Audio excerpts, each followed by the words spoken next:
Welcome to the space where creators have aligned a positive and intellectual collab of open minds. For sharing and learning from one another, it's a vibe. ReadswithRosa podcast on the mic. Subscribe, educator spitting bars. I guess you didn't know I'm multifaceted and humble, checking off life goals. The classroom is my comfort zone where I plant and sow seeds of knowledge, compassion, empathy, and hope. Reading is the key to unlocking your potential. Countless benefits, including cognitive and mental. Regardless of the genre, books are highly influential. Go get yours, I'll get mine. Making strides, monumental. And rock with me and get down to this new jam. With my friends, I had a very simple plan. Educate the masses through books and life lessons. It's the grand slam. I'm out. Salafalava and welcome to the ReadswithRosa podcast. I'm really excited to introduce today's guest. Born and bred in South Auckland, Aotearoa, she is currently living in Japan and working as an ALT. She is one half of the team behind Pacific Islanders Abroad in Japan, an awesome community platform that is connecting people, sharing knowledge, and championing the stories of our Pasifika folks right here in Japan. It's an honor to welcome to the show a fellow to Maitai Samoa and educator, Anna Siafolau. Welcome, sis. How are you? Oh, hi. I'm good, thank you. She was like, cute. It's good to see you. It's good to see you too. How are you? I'm good. It's the weekend. We cannot complain. But how are you holding up? It's hot. Yeah, it's really hot. I'm barely holding up as it is right now. So much for being island girls. I can't do this weather. Well, I appreciate your time. I know weekends are precious. It's rest time. So let's do this. I like to ask guests just to begin with a brief intro. Shout out your villages. Go ahead. My name is Anna Siafolau, and my villages are Vailo, Palauli, and Salelolonga, and Faleakiu. And I was born and raised in Auckland, aka Tamaki Makaurau. And I am now currently living in Saitama City, Saitama Prefecture in Japan. And yeah, that's pretty much it. Nice. Okay, so if we got any relatives, any of the cousins watching this, spread the word, let everyone know Anna's on the show. Okay, so I guess we can start with at this point of your young adult life, did you ever think you'd be living and working in Japan? Actually, yes. I think the first time I thought about like living in Japan, I was in year 11. And that's when I first heard about the JET program. And then I fully decided to commit to it in year 13 after our first school trip to Japan. So then I was like, nah, I'm definitely going. I want to go back. Wow. So much better there. Yeah. That's so cool. So was it a exchange trip? Or was it just like your class came over here on a trip, like tourist kind of thing?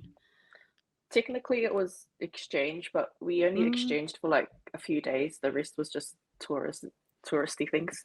I think that's how they sold it to our parents, but we're like, you know what, it's fine. We're going to Japan. That's so cool, man. And then so when you say that you committed to it, you were thinking you already knew about the JET program. Is that when you decided, okay, this is kind of my area of study, this is what I'm going to go into?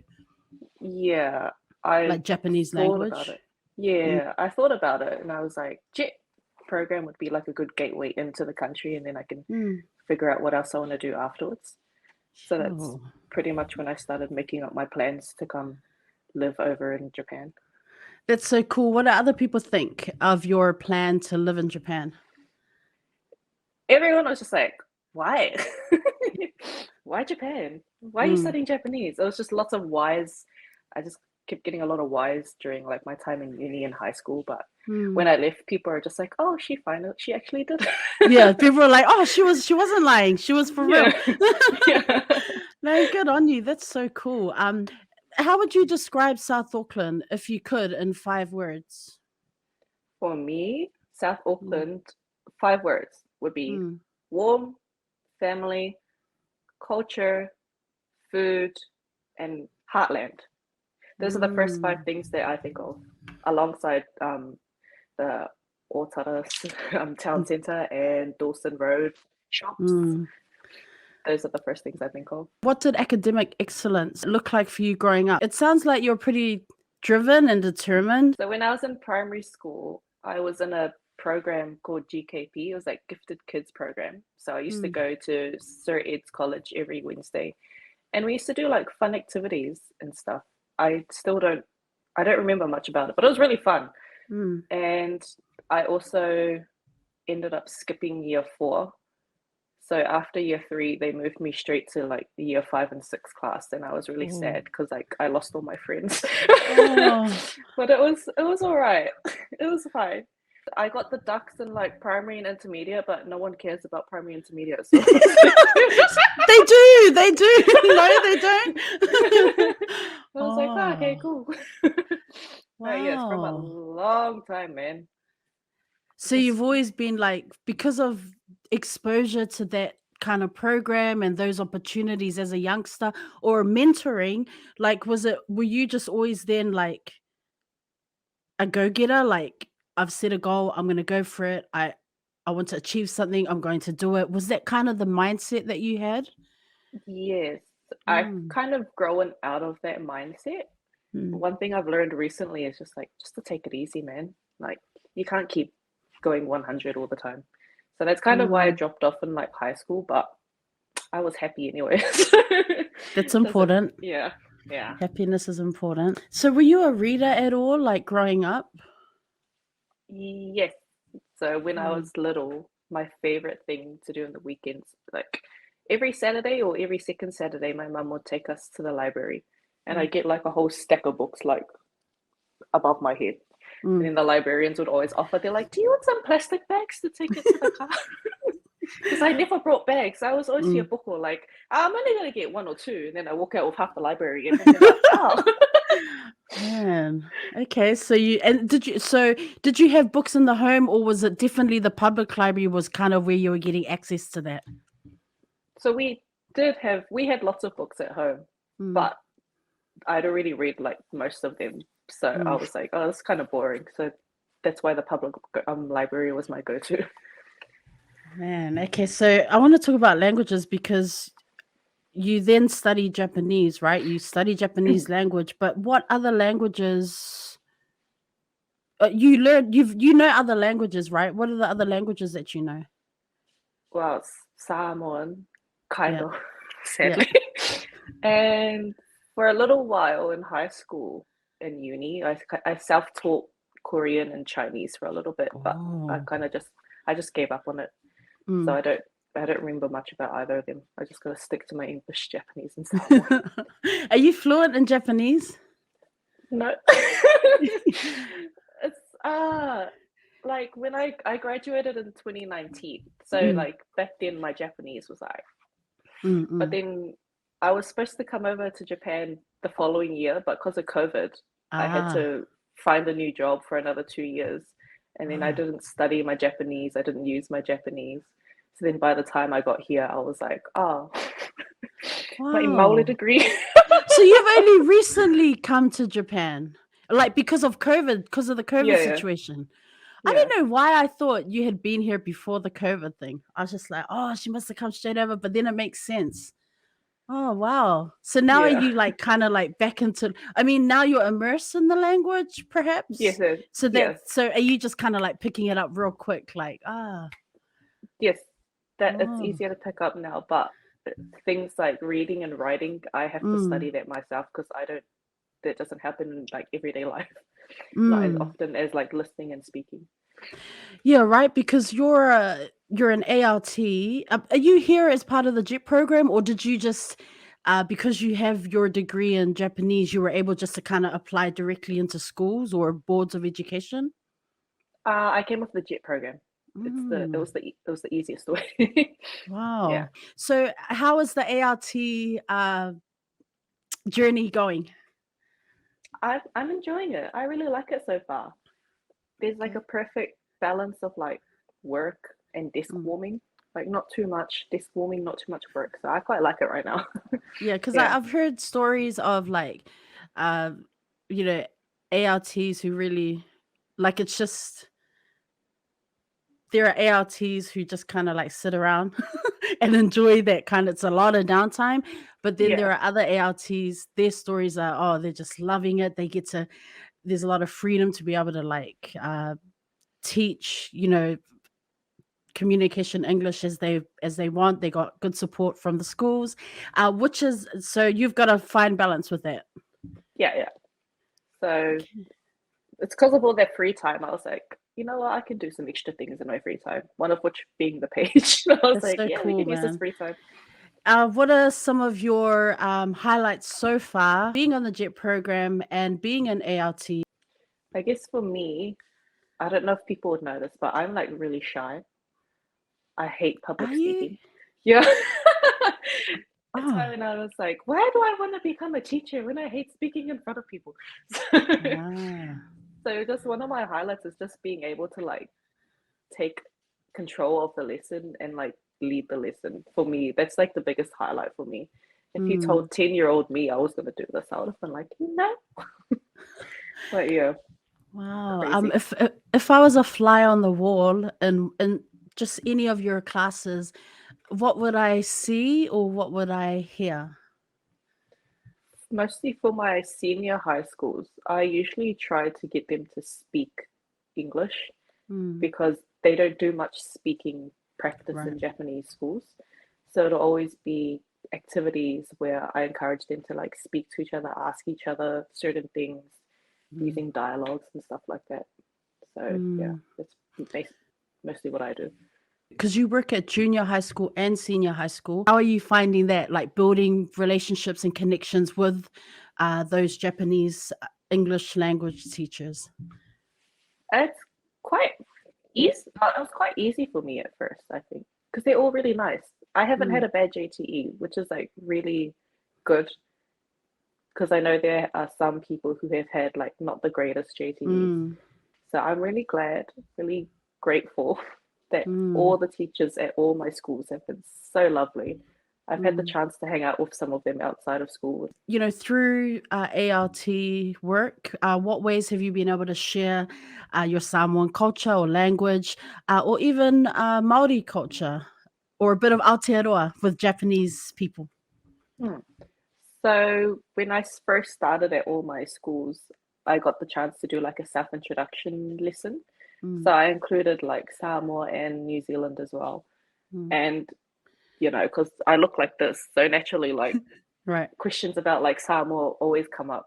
Yeah. But as well as when I talk about, oh, I'm from New Zealand, they'll be like, oh, I know New Zealand, blah, blah, blah. And then I'll be like, do you know the indigenous people of New Zealand? Maori people, we say kia ora and stuff like that. So just, yeah, I quite regularly talk about Samoa and New Zealand here, just to the point where I'm like, oh, I didn't even realize I was doing that. Yeah. That's cool. You mentioned earlier we were talking about languages, and you mentioned Samoan. So I was wondering, when you're living abroad, how do you keep up with your ngangana Samoa? Yeah. Wow. I can't say I do keep up with it, but I did ask my grandparents to send me a Samoan dictionary. So every now and then I just go through the dictionary. And they sent me, I think they sent me a bese in my kusipa ear. So then just casually like, oh yeah, just That's reading cool. through, just keeping it like here, even though it doesn't come out, as long as it's up here. Right. I hear you. When you were growing up in Aotearoa, being Samoan, were you were you always like immersed in our culture and our language, maybe through church or through family, community, stuff like that? Actually, when I was little, my dad's church, they discouraged Samoa. They like banned anything Samoa for me. So I guess that was kind of hard, because that's like part of your identity. So they like made it a point to like do Bible readings in Samoan and stuff like that. But the culture itself, I didn't get a chance to experience it like in my formative years. The one time I did, I was an intermediate and I joined the Samoan group, even though I wasn't allowed to. So I just really wanted to like see that. You were curious. You wanted, right? You wanted to do that, and was like, yeah, like I was like, where's Samoan? Why can't we like do Samoan things? So I joined the Samoan group in intermediate. I went to all the āiga meals and stuff like that. And then came to the like just before the performance, the teachers were like, do you want to be our kaupo? Like one of our kaupos? And I was like, I'm sorry, I'm not coming to the performance because I haven't told my parents I'm in the Samoan group. So then I ended up not going, and I was like, oh man. So you know, now as a young adult, but then also living abroad, you know, are you like living abroad, does it make you even more proud to be Samoan and really trying to find ways, like you said, you know, you've got your bese and your kuspaia from your you know, just trying to find little things to stay connected with Samoa, with Ngangana Samoa, with, you know, our tradition, like values and things like that? Like, are you doing it more because you're abroad? Like, you feel like now I'm in a space where I can do that. I can learn on my own. Like, yes, I guess I took it for granted living back home. Like you're just surrounded with like Samoan language, Samoan culture. So now that I'm here by myself, I'm like, oh, no one's telling me what to do in Samoan. Okay, think of what your parents would say. Like, okay, what did they used to say? I'm a fufuruipu. Okay. You're so funny. I just try to like imagine what my parents or grandparents are like yelling at me in my head. So I'll be like, okay, so that's how you say it. You know, because you never know. There might be one day you wake up and you forget it, and it's just like, I don't want to forget it. So, yeah. You're so funny. So you know, you're finally here in Japan. You're on the JET program. That's one part of your life. What about the adult stuff? Like, sorry, no, let me rephrase it. What about Roses? I saw your eyes go, what the fuck, Rosa? No. What I mean is, what about the being an adult, learning how to pay bills, learning how to budget, doing your washing, you know, like everyday living, because you're learning how to be independent, learning how to live alone. How are you coping, sis? It was really hard at first. I'm not gonna lie. I'm really not gonna lie. Yeah. I guess I was so used to like living at home, like the adults. I wasn't an adult at home. Right. I was a grandchild. The adults paid all the bills, and then all of a sudden I come here and I have to pay for electricity, I have to pay for maintenance, I have to pay for water, the rent, and I'm just like, is this what it feels like to be one of the adults? I don't want to be one anymore. But yeah, I've gotten the hang of it now. Right. Like, I guess one thing I didn't have in New Zealand was like a set schedule. So when I worked before I came to Japan, I was a shift worker. So like my hours varied. But at least here, the ALT hours are pretty consistent, just Monday to Friday, occasional Saturday. And I've been able to like plan my life around knowing that those days I work. Right. Instead of just I think I have work on Monday, Tuesday, and I'm off. Yeah. Instead of that, it just helps a lot, especially with your mental health. I cannot go back to shift working afterwards. Right. Right, yeah. Now it's okay. And I've learned some Japanese from like paying off my bills and stuff. Yeah. So that's also helpful. The important stuff, yeah. Yeah. Favorite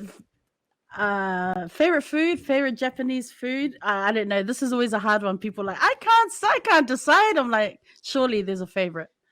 Okay, yeah, for me it's quite easy because I have a lot of allergies, so I can only eat. And I'm pretty sure I have IBS, but I gotta go get that checked out. So my favorite foods would be tamagoyaki and inari sushi. Just because they're easy to digest. They don't give me any stomach problems, and they're cheap. So it's my favorite food. My favorite drink is, have you heard of the Irohasu peach water? That's my favorite drink. That's your thing. Okay, that's good to know. Peach water, okay. I can get on board with that. It tastes like soju, peach soju minus the soju. So it's okay. I'm gonna look this up. After. Yeah. What about a favorite place that you've visited?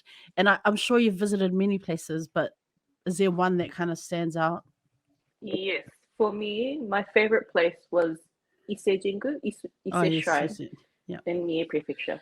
yeah, I just felt really nice, really yeah. relaxing inside the shrine. Yeah, that's my favorite shrine, and you'd be surprised how many people that I work with, Japanese, that have not been there, and I'm just Same. I'm like, what? They're like Meiji Jingu. I'm like, no, Iseshima, Ise Jingu. It's crazy. Like, I'm like, you're missing out, man. Like, seriously, you Yeah. gotta if there's one place you gotta go, it's there. Okay, so living in Japan, different seasons. I think like what I love about Japan is everything is seasonal. So the food, the drink, the snacks, a season is about to change when you see all the convenience stores they've changed, displays have changed in the supermarket. So in terms of seasons, what's your favorite season? For me, it's autumn. I love autumn just because the temperature is not too hot and not too cold. And I also love the kinmokusei smell, Mm. the really nice autumn smell. So Okay. that's mostly why I love autumn. Oh, okay, that's cool. Festival, do you have a favorite festival that you've been to? I haven't been to any yet. Yeah. Okay. Still I coming, plan still on coming. going. Yeah, it's still coming. To be Okay. continued, yeah. To be continued, of course, man. That's part of the ever evolving journey. And then desserts, Japan. Oh my God. Do you have a favorite dessert? My favorite dessert is kinako mochi. So Ah, mochi with like roasted soybean powder on it. yes, I yes. really like it, yeah. Yum. Okay. Favorite element of Japanese culture. I mean, you must you must have learned a lot about it, right? Because you studied Japanese language and that was part of your studies. Hmm. For me, it would be, I guess, the preservation and appreciation of like nature and their heritage. Mm, Just like the way that they respect everything. Seeing people just appreciate, like, you don't see litter around here. mm, If someone sees it, they like right. take it away and stuff like that. So Mm. I guess that goes into the cleanliness part. Very true, very true. Are there any things that you find challenging having moved here and you've lived here now? Because people always talk about the great things about Japan. I love Japan. That's why I live here. But there's also some things that kind of irk me sometimes. It's just kind of like, why would you do that kind of thing? Any experiences for you like that so far or not so much? I do have like my dislikes. I wouldn't say they're like super big. Like the one I hate the most is the bureaucracy. Like if you wanna open a bank account, if you wanna get a My Number card or stuff like Oh that, my God. you have to go to the special place and then Yeah. you have to wait while they go check with this person and that person and that person Yeah. whether or not to like accept Send your the facts. application. Send the facts to confirm you. Send the facts to confirm your ID, and it's like And it's like sign here, here, here, and it's just like man. Or even not just like official documents and stuff. Like going to like restaurants or like fast food restaurants and asking for anything like different. They'll be like, I have to ask the manager. This one time I was in Macca's. Where was I? I was like in Asakusa, I think. Macca's rush hour. And then because I can't eat like gluten, so I asked for like a fork and knife to take off my buns and like eat the inside of the burger.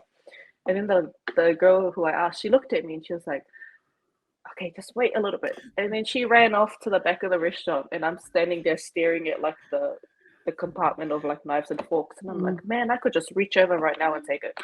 She was gone for a whole 5 minutes and then she came back and I was like, man, my food is cold. Oh my gosh.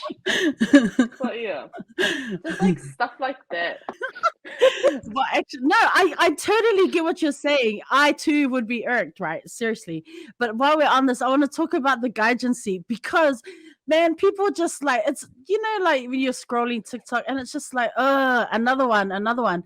What are your experiences about in regards to the gaijin seat on the train? In Japan, I actually haven't experienced it. People always sit next to me and I'm like, just one of those times you wish there was a guidance seat. But I think for me, it's because the trains I mostly take, they're always packed. So there's no chance. I don't even get a seat. So I'm always squashed up against Japanese people, whether they like it or not. Do you have plans to take the proficiency test, like maybe later on down the track, or you just right now you're like, I'm just trying to get through one day at a time? Oh, to be honest, I was supposed to take it last year. So I did the application. I paid the fee. The fee is like, I don't know how to convert it to New Zealand, 6,400 yen. So maybe like $70 New Zealand. So I applied. I paid for that. But then my friend, she is a flight attendant and for Air New Zealand. And on that day, am I allowed to say the company name? Oh, I don't care. Yeah, but like, so good, so good. And then on the day of the JET exam, JLPT exam, she was like, I've got a flight coming in on that day. And I was like, okay, I'm not going to the exam. What? So I was like, fully paid for the exam and then ended up not going. So maybe this year I might think about it. But after last year, I'm like, yeah, who knows if I will actually turn up this time. Like, it will happen all in good time, right? Yeah. One of these days, eventually. One of these days. Are you able to, so which are you better at now that you're kind of like getting back into your Japanese language and learning again? Are you better at listening, speaking, reading, or writing? Which of those? For me, I think my listening, I don't know how to explain that. It kind of like transfers over from like my Samoan. Because my Samoan, like, I'll understand everything being spoken to me, but my replies always come out in English. Like, sorry, grandparents, it's just how it is. Same as Japanese, I understand what they're saying to me, but to reply to them, I would be like, give me 1 second to think of a reply. So my listening is all right, and I think my reading would be better. My passive skills are better than like the other skills. Yeah, I just wanted to ask because for me too, my listening is way better. But my responding is like in my head, I'm trying to like I'm trying to always like think of the grammar. Like I learn grammar off an app, which has really, really helped me. Like I've noticed a huge change. But my speaking is I'm not as confident because I'm always trying to figure out, okay, am I being judged right here? I will if I have to, but definitely my listening is way better. My reading, just basic, I think it's all right. It's not the greatest, but it's okay. But I just need to learn a lot more kanji, like that kind of stuff. And I'm just trying to keep up with learning my grammar. I know that learning for the like learning off a book or off an app is like it's all like that kind of real. You wouldn't use that language in social, it's like different, right? Because you gotta. So that's I feel like I'm trying to learn the grammar so I can be better, but then you're always gotta like consider who am I talking to right now, what age group am I talking to, what kind of vocabulary, like for real, man, that stresses me out. But it's a struggle. It's a real struggle, man. But it's just like you, like still learning. Samoan is not a problem. Like I'm just every opportunity I get, I'll just if I meet someone, then I'm just gonna start speaking Samoan.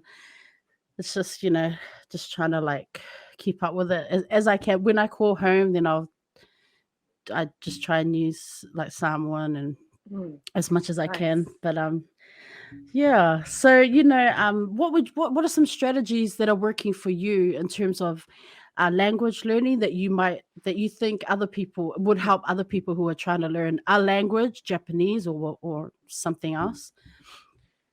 For me, not really currently, because like my studying has kind of dropped off the radar. But when I was a uni student, for me, like having a set goal of what you wanted to learn was the most important thing. Like you like have a goal, like what do you want to achieve, like whether it be like from a textbook or you want to learn how to hold a certain kind of conversation, or even in Japan, if you want to sit like one of the proficiency tests. There's lots of resources online about what you need to learn for that test. So I think just having a set goal in mind, and then just working towards that goal is the easiest way. But the hardest part is finding the motivation. Hence why I'm not studying right now because I've got no motivation. I hear I've got you. no motivation. Yeah. Nah, I hear you, sis. Like, yeah, definitely. Like, it's hard, and especially when you're just like, I mean, I'm not making excuse for anyone who's listening. Like, it's real, man. Like, when you're just working and there's lots going on, yeah, it is hard. Like you say, you know, just to stay motivated. Because when I say all of this, like, I too have like my ups and downs. But the one thing that's constant for me is learning grammar off this app. That's probably the Oh, constant, but everything else is like, I have those days where I'm just like, I'm so over this. Like, yeah. yeah, I feel you. What app do you use so I can use it? I use Duolingo. Like, it's so You use like, Duolingo. yeah, I use it just, but like I use it because then I can just practice the characters, practice the kanji, and just my grammar like has True. improved so much. I know other people use other apps. You know, I told my friend, honestly, what do you mean shimakwa aka e when I said to her, she was like, "What are you doing?" I was like, "Oh, I'm on Duolingo." "Oh, what are you doing?" "I'm learning Japanese." She was like, "What? Like, why are you using Why are you learning Japanese off an app?" And I was like, "Oh, it's not that. It's just the grammar aspect." Honestly, she was like, "Makwa aka e." I was like, "Don't be an amu like that. Like, what the hell?" Like, you're really coming at me like that? Come on now. Yeah, You said. yeah, for real. But that app works with me. Like, I've tried all these other ones, and then you gotta pay, and I was like, nah, stuff that. I do pay Yeah. for Duolingo. I've had it for 3 years and stuff like that. That helps me because then there's like goals and different achievements that you can get, and I'm on this like 179-day streak at the moment. Whoa. I'm pretty competitive. I'm like, I actually started it like and then lost the streak, and I was like, nah, stuff you. I'm coming back. I'm coming back strong. So yeah, Coming back it up. might help you, but that's just it also because there's different stages, and then you can also practice. Obviously, you're listening and then you're reading. Like, I'm at this stage where it switches between listening to a conversation and then you're filling in the conversation responses and stuff like that. Anyways, I recommend it. Okay. Yeah, I used to do Duolingo with my friend, one of my mates, and then we kind of like you, we're both competitive. We're like, yeah, let's see who keeps up the streak. Young Ale, 20 days in, we both forgot to log in, and then we were like, oh, do you just want to stop? And we're like, yeah, let's just stop. Like, I have it because I've got Japanese, and then one time I was trying to learn Portuguese because our sister school, they speak Portuguese like in East Timor. So when we were getting ready to go there, I was trying to learn Portuguese, fail, but I was trying to learn Korean, but I stopped because let me tell you, the Korean they teach you on Duolingo, I was just like, what the hell, man? Right, going back to watching K-drama. Yeah, what is this? Going back to listening to music. I was like, no one is this vocabulary. You cannot be serious right now. Like, I was like, nah. After a month, I was like, kipi. Yeah, that's a problem with like a lot of apps and stuff. Yeah. You don't know whether or not you sound like a robot when you're speaking to people in real life. For real. Okay, now we're at this part of the show where I want to like give flowers to Faith and to Anna because I want to highlight this community platform called Pacific Islanders Abroad in Japan, and like Faith and Anna are just doing this amazing job. Like I said in the beginning, not just connecting people, but or connecting Pacific Islanders, but championing stories or small snippets of their lives here in Japan, but also just sharing knowledge. I am an absolute fan. I love what you're doing. Where did this idea come about? Like, why did it come about? I know you mentioned your schedule wise, you're like, hey, here's an opportunity to start a site. Can you take us through and how do you know Faith? Are you both on the program, JET program? Yeah. Yeah. Okay. So actually, the idea was Faith's idea. So she said, I don't know the story, but she said her brother living in China. I don't know if I'm allowed to say this, but thank you, Faith. I'm talking about you. So her brother living in China, he suggested to her, he was like, do you guys have like a page or something dedicated to islanders living in Japan? Because there's more islanders living in Japan than like in China, obviously. Because he said, he would like to have a community like that in like China. So maybe she could consider doing that for Japan. And then she floated the idea to me. She was just like, "Oh, I don't know. Do you think I'm crazy?" I was like, I just grabbed it and I ran with it. And I'm like, "Okay, I'm making our Instagram page right now. What are we gonna Very call it?" cool. So she just came to me with a suggestion, and I was like, "Yay, gung ho, let's go, let's do it now." And she was still Wow. like thinking about it and stuff like that. So it was really great. All Faith's brain work. Thank you, Faith. Shout out to So Faith, yeah, man. yeah. That's So cool. And then, originally, sorry, go ahead, sis. oh, so like originally it started. When we first talked about it, we are like, what do we want to post on the page? Like it's one Mm, thing to make a page. What are we gonna post on it? And then we were like thinking advice for like islanders moving to Japan. yeah. Stuff that we would have wanted to know when we were coming to Japan would have been really helpful. And then as well as like travel places that islanders have been to in the country. And then kind of later on, like we added on more like that's when we added in like, oh, we should like ask people for their stories. So we added that as like a segment on our page. And then we were like, while we're at it, why don't we like share more about our island? So then we added that too. So like it's an ongoing work in progress. We're always thinking about like what to add, what to take out, stuff like that. So yeah, it's basically it. And I met Faith through a mutual friend. So we're both on the JET program. Shout out to Alvin. Alvin's the mutual friend. So they came to Tokyo. Alvin introduced me to everyone else, and that's where I first met Faith. And then the rest was history. That's so cool, man. I really I love the different aspects of that content that you are creating, that the team is creating and putting out there. What I really like is you mentioned is like the things like the emergency kits, surviving some of the holidays, dealing with homesickness, things like furnishing your apartment, like paying bills, what's an ART, because people are like, what's an ART? Yeah. And unless you're in Japan, you have no idea outside of Japan. Yeah, So I love that. And then, of course, that human connection is the stories, is seeing, travel, where people are traveling to. I've seen places on there that I'm like, yo, I need to add this to my bucket list. I've never been there. I've never even heard of this. It's in Japan. Like, it's pretty cool, pretty dope. Yeah. Like, and, honestly, I don't even know how I came across the page. Like, I was thinking that before you came online. I was like, how did I discover this? I think Faith and I have been following each other for a while. I think that's how I came across the page. And you know what I discovered? Like, because when you live in Kanto region, or you probably know this living in Saitama, like there's always islanders everywhere. Like, because there's rugby community, there's the expat teaching community and stuff like that. But man, like there are people featured on your platform that I was like, yo, the people that live there, like it's so cool. There's Pacific Islanders everywhere in Japan doing so many amazing things. It's cool. Yeah, it is. It is really cool. And I can't wait to see, like, what are some other ways that you're hoping to grow the platform? Like you said, both of you have just been adding bits as you've like different sections of the platform, like as you've built the platform. Is there anything else that other things that you're kind of considering at the moment, or testing out at the moment, that you're like, this is the way to go? Or maybe other sites that you're looking at that are kind of inspiring you to build further? Right now we aren't really thinking of like switching anything up, just because Faith is leaving in August.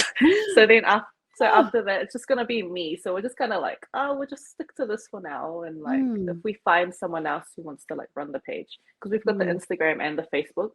Oh, and yes, Faith that's right. usually, so Faith usually does like the Facebook posts, and I do like the Instagram. But once she leaves, either I'm gonna have to pick it up, or we have to find someone else to join. So for now, we're just like, just kind of enjoying like the time we have for now. Yeah. Galofai. I was wondering, because when I first started looking at the posts way back, I really liked that it was also in Japanese as well. And then I was like trying to figure out, man, their Japanese is so good. Like, wow, who's doing which one of you is like, but then when I was researching you, I was like, oh, must be Anna that's like doing the, I mean, I don't know, is Faith also good at Japanese, like Japanese language? I am not sure, to be honest. We never use Japanese group together. It hasn't come up in conversation. So is that yeah. you that's doing like the Japanese translations in English? Like what I mean is like, for example, on the emergency kits, like the specific lingo and stuff, is that what you do as part of the platform? Yeah, like just basic words and vocab and stuff like that. I'll just like add it in if I can. If not, That's so dope, man. Google Translate, here I come. Okay. You know, for anyone who's watching, anyone who's listening, check the bio of the podcast. We'll have the Facebook link so you can connect. This is for the islanders that are living in Japan. If you want to connect, there's a Facebook page. Check the bio. I'll put the Instagram stuff there as well.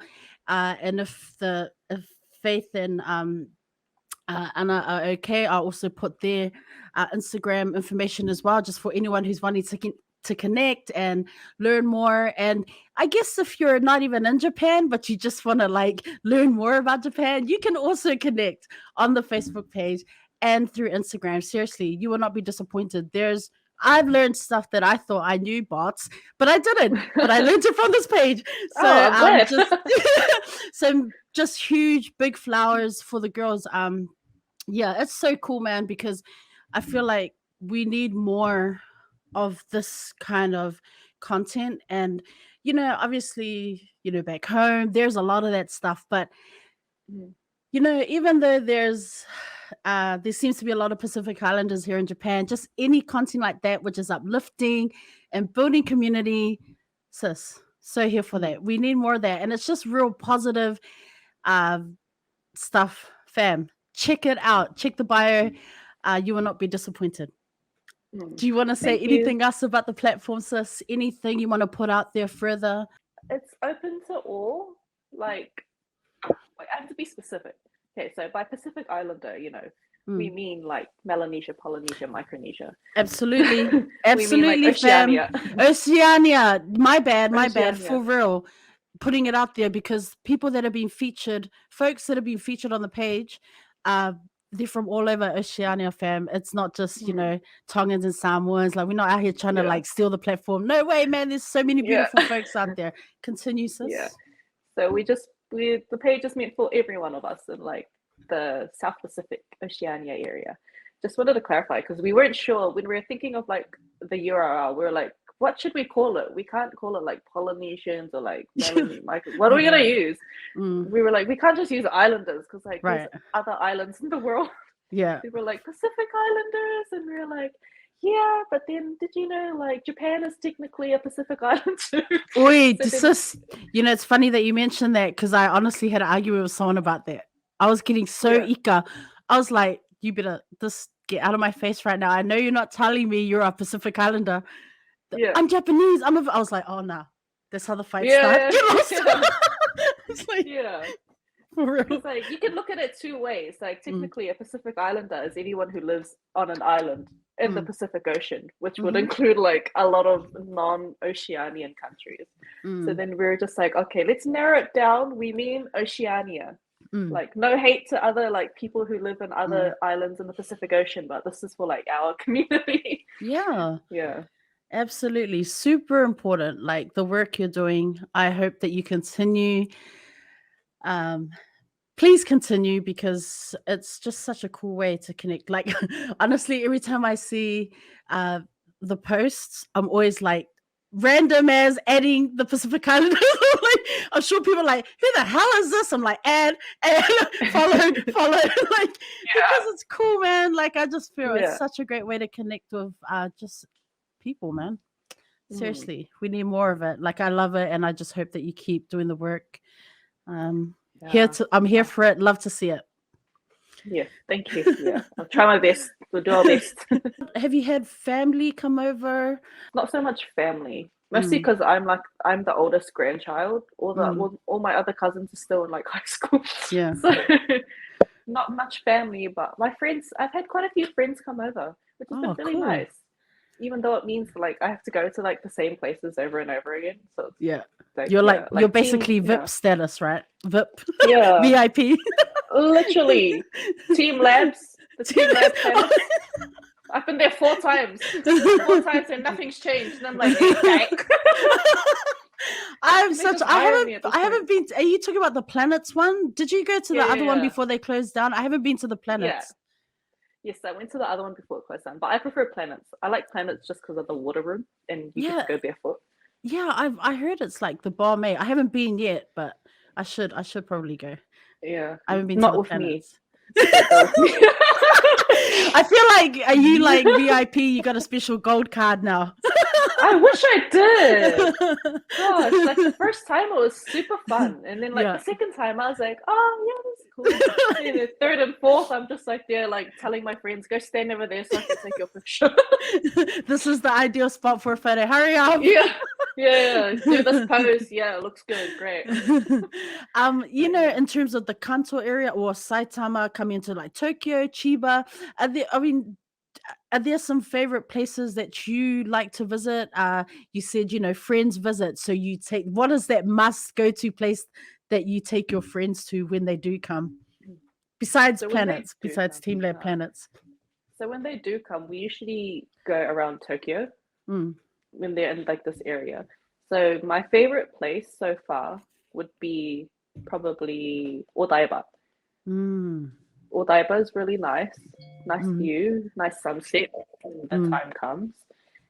But if I had, because we haven't had much opportunity to go outside of like the Tokyo region, but my favorite region would be like Enoshima or the beaches down in Kanagawa. Yeah. Those would be my go-tos, especially during summer when they have like the summer stores up on the beach and stuff. That's a must go to. Yeah, I live in Kanagawa, so I live in Kawasaki, so I always go to the Kanagawa beaches. Like, it's just the bomb. Actually, I don't know if you've heard, there's a place called Shimoda, which is out in the Izu Peninsula, which is so beautiful. The beaches down there.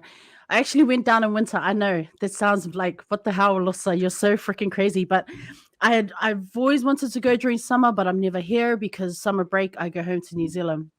And during winter I took some time off work and I was just like, you know what, stuff there. I just went with my big coat and everything and honestly just checked out the beaches down there.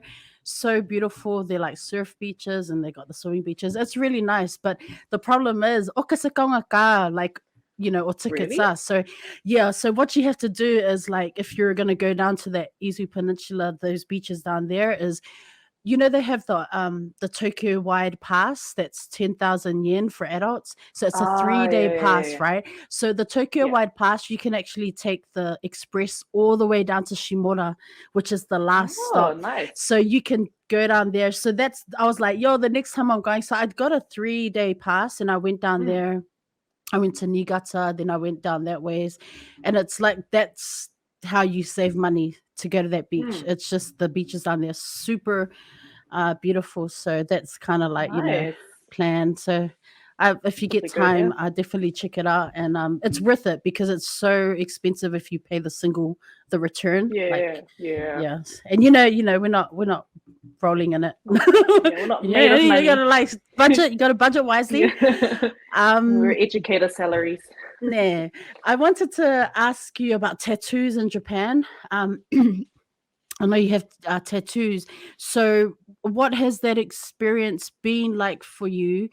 You know, people always talk about in Japan, tattoos are, you know, like, obviously they always see islanders, Pacific Islanders with tattoos, mostly rugby players. But for you as a Tamaitai Samoa, you know, coming from Aotearoa, being Samoan, what has your experiences been like so far? Nothing negative. It's all been quite like positive experiences. I guess the only thing is with strangers, like especially on the train, like it's funny for me if I'm like standing or like I'm sitting there.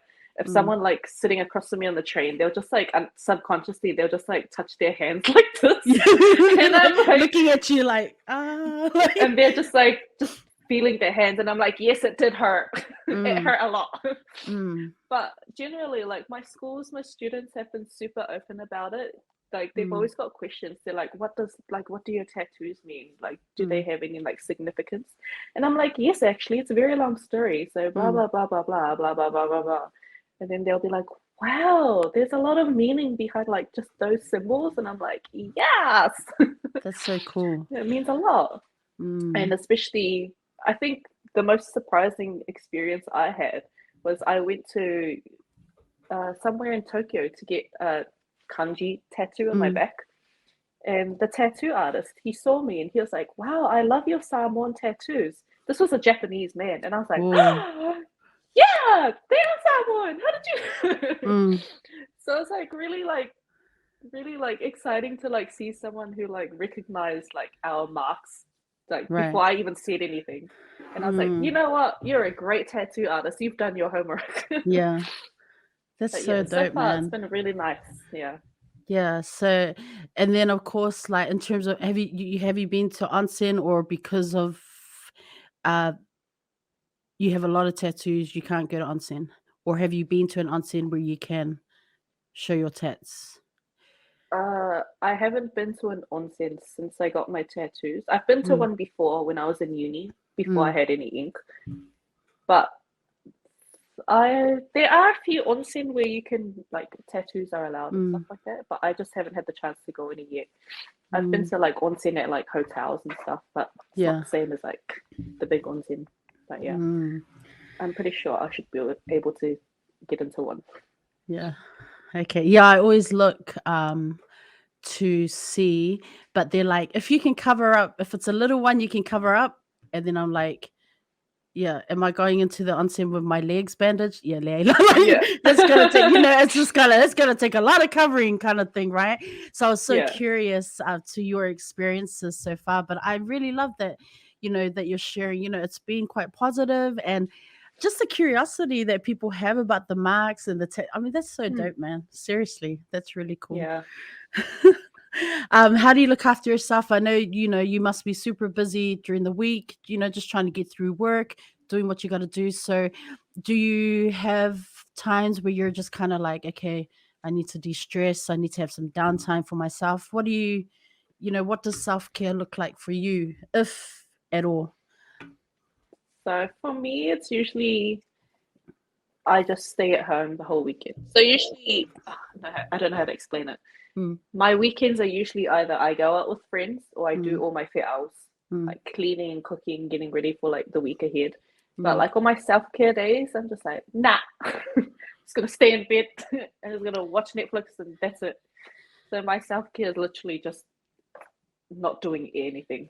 Yeah, it's like the best way for me. That I totally, yeah, it resonates with me. So you don't even have to go into deep explanation. I get it. Yeah. You need those days where you just don't want to do or think about anything. Just want to be a potato. For real, man. Like right now we're on summer school schedule. School finished last week. So we've just finished our first week of summer school, and my schedule has changed. Like my waking up hours hasn't changed, but because I'm only doing a half day of summer school, like 2 sessions in the morning, bro, like honestly, like I'll try and stay out of my apartment. Like I'll try and do things on the way home or check things, like just explore. But I'm so fail because like 3 out of 5 days this week, I'm like, oh nah, man, I'm going home. I'm just gonna have a nap, bro. 4 or 5 hours later, I'm like, wake up to my family going, are you awake? Where are you? Are you there? We're trying to cook. Bro, it's like so fail because my schedule's changed, and I'm like, I was like, this week coming, I need to make sure I don't nap during the day because like I'll come home and I'm like, oh no, it's been such a good day. Then I'll have lunch. Then next minute, it's like wake up at 9, 10 o'clock at night, and I'm like, what the hell is wrong with me? So, but no, I get the whole like, sometimes you just gotta stay in, and weekends are precious as like, you gotta do what you gotta do. Gotta do what you gotta do. Book recommendations. What are some book recommendations that you have for us? I know you got a list. Take us through. Let me go through my list. Okay, so number 1 for me, there were the books about Maori mythology by Peter Gossage. I don't know if anyone's familiar with them. They're like the picture books, like in the beginning. Oh yeah, the Maui books, right? The Maui books, Yes. and like Pania of the Reef and Yeah. stuff like that, like The War of the Mountains or something like that. Those are my favorite books as a little kid. And I guess for me, it resonated a lot because I didn't know much about Samoan mythology. So being able to see like other indigenous, like islanders mythologies, like in pictures and words in front of me was like really like, it just felt really good. Those are my favorite. I would never get tired of like reading them. I mean, as a kid. I love like picture books. And honestly, yeah. there's nothing wrong with reading them as a young adult. Like seriously, sis, like you go, you plug away. Yeah. Those are my favorite books. I recommend that. And also, I really liked The Song of Achilles and Circe by Madeline Miller. If you're into like Greek mythology and stuff, she like retells the stories in her own way. For Japanese stories, I have No Longer Human by Dazai Osamu. I read it during uni and it was like a really deep read and I was just like, wow. Wow. I don't know how else to explain it. Rashomon and 17 Other Stories by Akutagawa Ryunosuke. I really like his style of writing as well. And The Tale of Genji. The Tale of Genji is like, I think it's like one of the world's oldest like stories or something like that. It's got one of those fancy titles. That one, it's a really long read, but it's really interesting just to see the difference between like how court life was in Japan and like that period compared to like everyday life in Japan now. You'll be really surprised at how different it is. And Norwegian Wood by Haruki Murakami. I don't know how to explain it. You just got to read it to understand what it's about. That's fine. And my last one would be Edgar Allan Poe, The Fall of the House of Usher and Other Writings. I first read it, I think I was like in primary school. It just like really impacted me, so that's why I still remember it to this day. So those are like some of my book recommendations. They might not be for everyone, but you know, maybe some people might enjoy it. I love that. So if you're watching this right now, you can see the banner, the book banner at the bottom. You can see there's quite a range of book recommendations there. Absolutely check it out, from the picture books to the novels. Like seriously, fam, you won't be disappointed. You can also check my Instagram page where we'll actually list Anna's book recommendations, including the authors, so that you can like look them up yourselves. But you know, reading, like there's something here for everyone. That's what I gotta say. And actually, one of your book recommendations, The Song of Achilles, that author, it's been recommended a number of times. Like a really popular author. So when when I saw your list, I was like, okay, here's another fan. Excellent. Yeah, I really like popular. it. It's really good. I don't know how else to explain it. You just got to read it. There you go, fam. Yeah. So you won't be disappointed. Check out the book recs. I wanted to ask you just before we wrap up the JET program, for anyone, you know, outside of or anyone back home in Aotearoa in New Zealand who is wanting to apply or get on the JET program. Can you just give us a little spiel about what the JET program is and why they should do it? Okay. So in Japan, the JET program is run by the government. So it's one of the best companies, or not companies, one of the best programs for hopeful ALTs to come over into Japan. It's also, I think it's also the best paying one too. And the way that we are treated is the same as like the Japanese staff. So for, what do you call the like the other the other dispatch companies? So like Interact and like Interact. There's Interact and there's what's the other one? Yeah, Interact is one of them. Yeah, Interact is like, I think, one of the biggest. So compared to like the dispatch companies, we work directly for the Board of Education. Yeah. So we get the same hours and stuff like that as Japanese staff. But for companies, other dispatch companies, you work for like that company.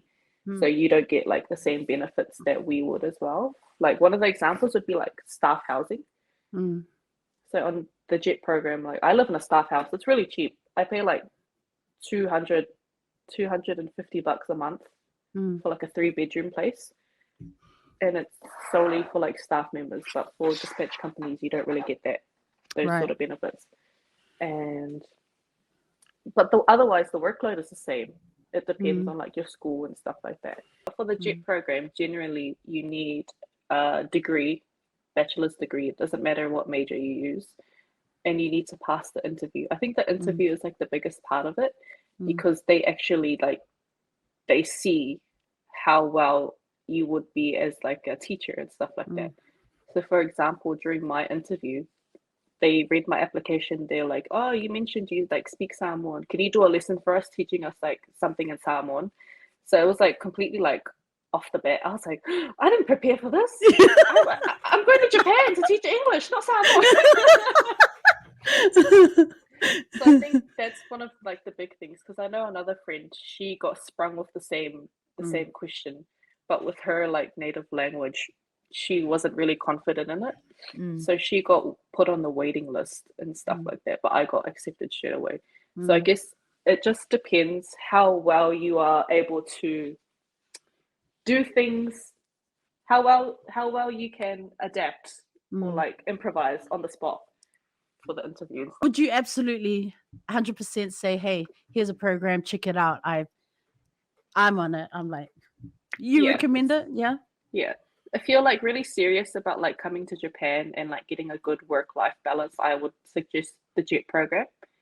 It's a bit of a hit and miss if you get like lots of classes or you just get lots of desk warming, but it's honestly up to how you manage your time. So it's all dependent on like you, but overall I reckon the JET program is pretty good. I would recommend it to other people wanting to come to Japan, even just for like a few years, you know, for a OE kind of thing. If you want to work and experience life in Japan, it's pretty good. But also for those who are serious about like coming to Japan, it's a really good place to start and like get your foot in the door to like other opportunities in the country. So JET program overall, pretty good so far. If anyone has any other questions, you guys can ask us on our Instagram page or ask me if anyone wants to know. But yeah. Great plug. There you go, fam. Check the bio. You know, as Anna has shared, check the bio. You can connect with her. You can connect with Faith. You can connect with the community platform, Pacific Islanders Abroad in Japan. There's so much useful information on there. Trust me, especially if you are wanting to come and check out Japan. But also, I'll have a link in the bio underneath the info for the JET program. So, you know, like you've got nothing to lose and everything to gain. Like seriously, at the end of the day, you know, I always like to say to my students who are getting ready to graduate and go out into the world, you make your experience. So, you know, like Anna has shared, if this is something you want to do, you want to perhaps do an OE, overseas experience, you just want to experience life in Japan, but also be earning money and, you know, getting your foot through the door.